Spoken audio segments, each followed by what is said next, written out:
Thank you, Mr. Chairman. Ms. Barta, can you describe your own situation, particularly the choices you've had to make for you and your family when deciding where to direct the money you have? And also, would you describe how you think your life could change if you were able to discharge your student loans through bankruptcy? Yes, ma'am. It has affected us very much so. Right now, since I had to file for bankruptcy in 2012 and still have the student loan debt over my head, our house is strictly in my husband's name.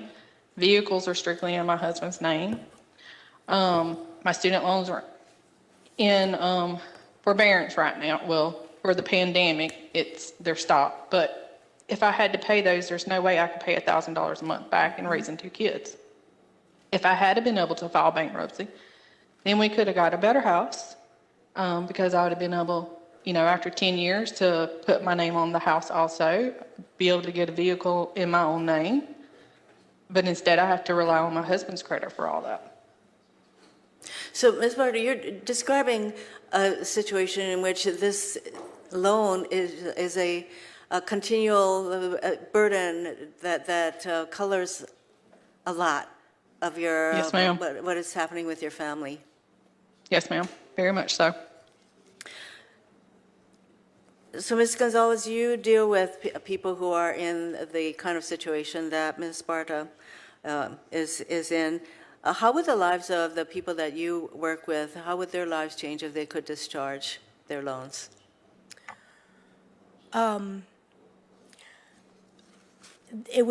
lives would significantly improve.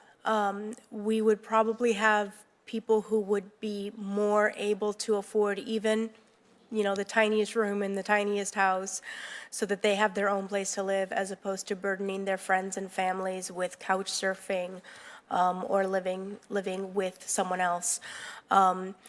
We would probably have student borrowers who were able to do something that I think a lot of us take for granted, save for emergencies, save for retirement. So many of my clients do not have a safety net because any income they have goes to their IDR payment. So in your testimony, although if undue hardship can be shown, but that's a very high burden to the point where only a few of your clients even meet that burden. So we should look at making some changes to maybe defining what we mean, or I don't know, but we need to deal with that.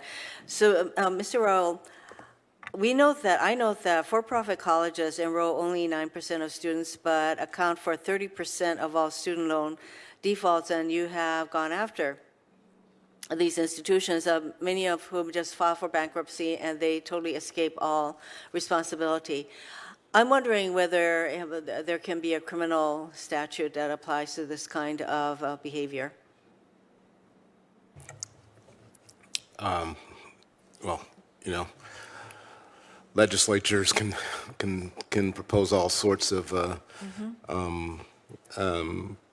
remedies towards various problems. So I haven't given much thought to criminal penalties, but the notion of having some vehicle towards disgorgement of those ill-earned Yes. profits is, and the statistics that you mentioned entering in, there's been some discussion about responsibility of higher education institutions generally, but it's important to note that 98% of the higher education institutions that have failed a gainful employment rule were for-profit institutions, 98%. So there is I would say, a lot of evidence that for-profit colleges and the degrees that emanate from those colleges do not amount to very much in terms of the ability of their graduates for employment. So you talk about disgorgement. Yes, you mentioned that a lot of these entities make a lot of money, millions of dollars, doing this, and then when they're finally caught and prosecuted by somebody like you, they just escape through bankruptcy. So I would ask you to give some thought to whether or not we can criminalize or create an ability for us to claw back some of the money that they've made over time. So if there's that kind of legislation, I'd be really interested, because it's one thing to support more Pell Grants, for example, and I'm one of the leaders in more Pell Grants, but it seems to me the more we make those kinds of avenues available, it just allows these for-profit colleges to continue to raise their tuition, and it's a vicious cycle.